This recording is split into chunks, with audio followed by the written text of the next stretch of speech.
What up, TV Guy 27? Hey, this is a video response that I'm gonna post on GS350JPN's site that he was doing some stuff on in reference to vocabulary. He had some really interesting takes and stuff that he did on the vocabulary thing, and I kind of completely agree with him.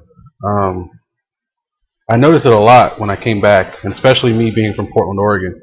It's a little different being here, and the demographics for Portland, Oregon, it's like 1% of the population is African American, so it's like 66,000 African Americans in a state that's almost 10 to 12 million people. It's not a lot, and it only sits in one little corridor, which is Portland, and it runs down to Salem. And you can't count it as much just because there's a lot of people that are still incarcerated, and they kind of live on the sides, the hoods, the ghetto, stuff like that.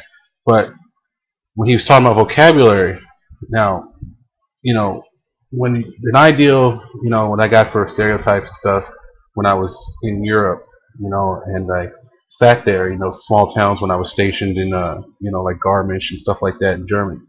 It's just stereotypes. They expect that, there's gonna be a lot of slang that comes out of your mouth, or you're gonna be like, "Yo, what's up, B, what's up, Ma," stuff like that. And when you don't, it kind of like seems like it tarnishes what things are gonna do, stuff with things with how you have a conversation with people. The same goes here, back home. I came home, going to school, and I tell people in school, why I'm going to school, and it's like they take offense to it. Like, why are you going to school?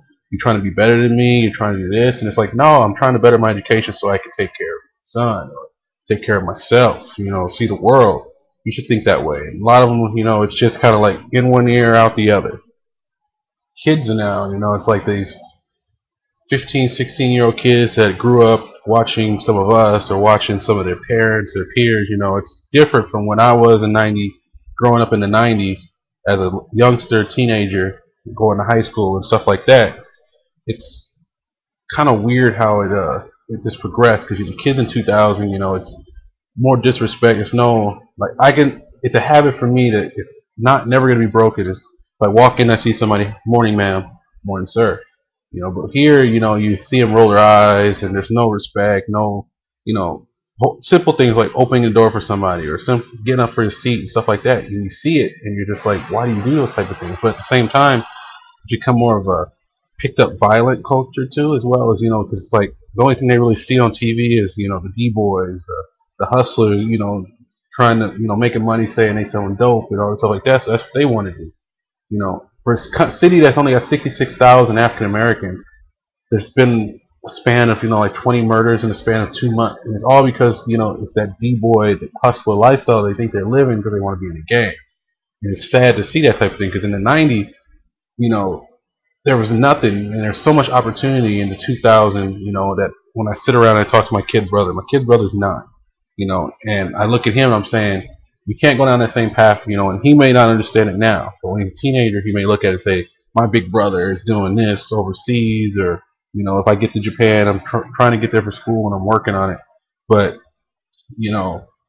how he looks at me is a reflection of maybe the good that I've done.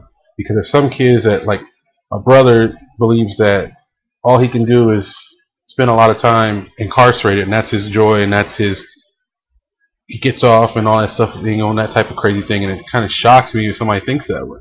But it's just some of the mentality, and it's like, you can't keep putting in product of environment, or, when they bring up Barack Obama and stuff like that, he's got a lot of stuff he's got to do. He just can't say, I'm going to go to a random neighborhood and do this.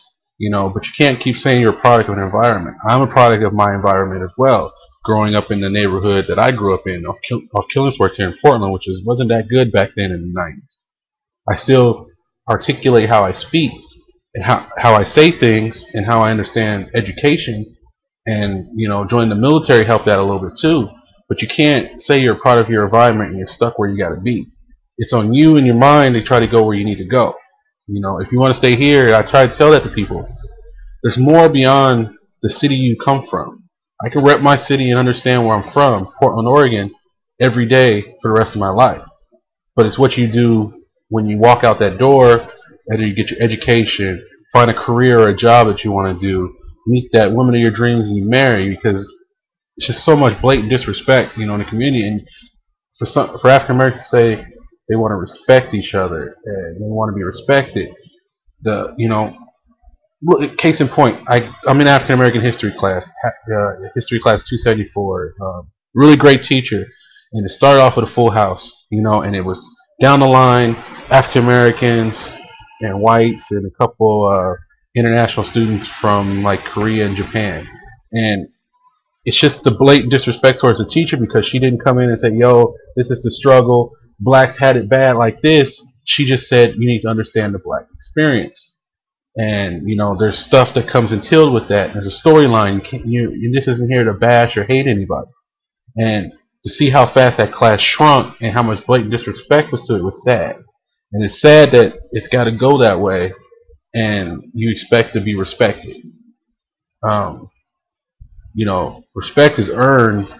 It's not just handed to you, or you can't demand it. If you demand respect, you don't deserve to have respect in the first place. That's what I learned when I was growing up, and that's what I learned when I was in the military.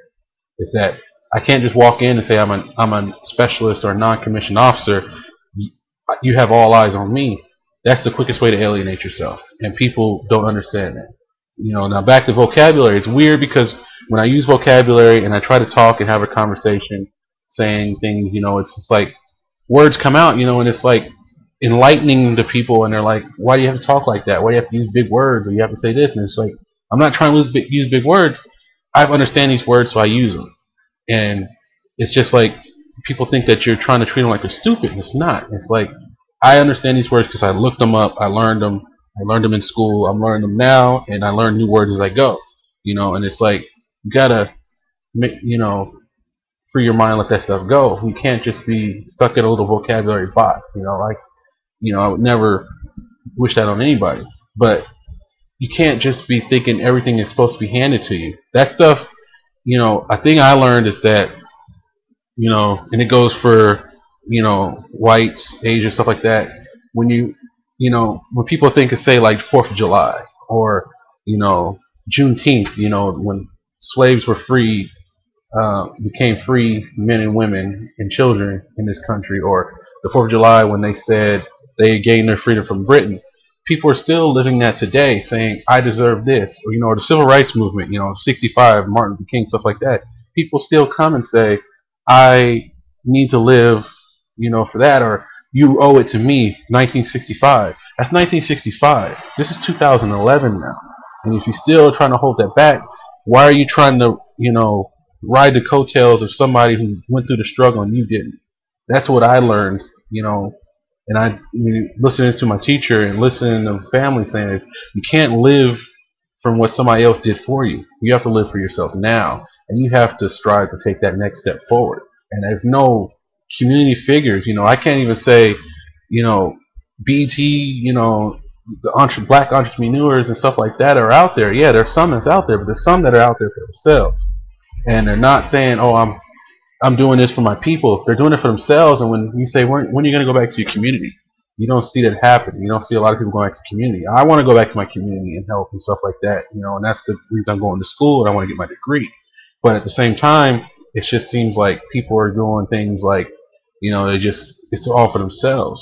And it's, what can be done for me first before I can do anything for anybody else? You can't think that way. You have to think it a whole nother way. And so, with GS350JPN out there, it's enlightening people, and hopefully I can try to be on that type of thing too. But with the vocabulary thing, I totally understand, and I think that people need to up their vocabulary. So that's my response.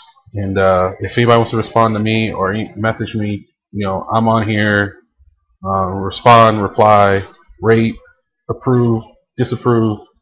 I'm all for it. So opinion is great. So talk to everybody later.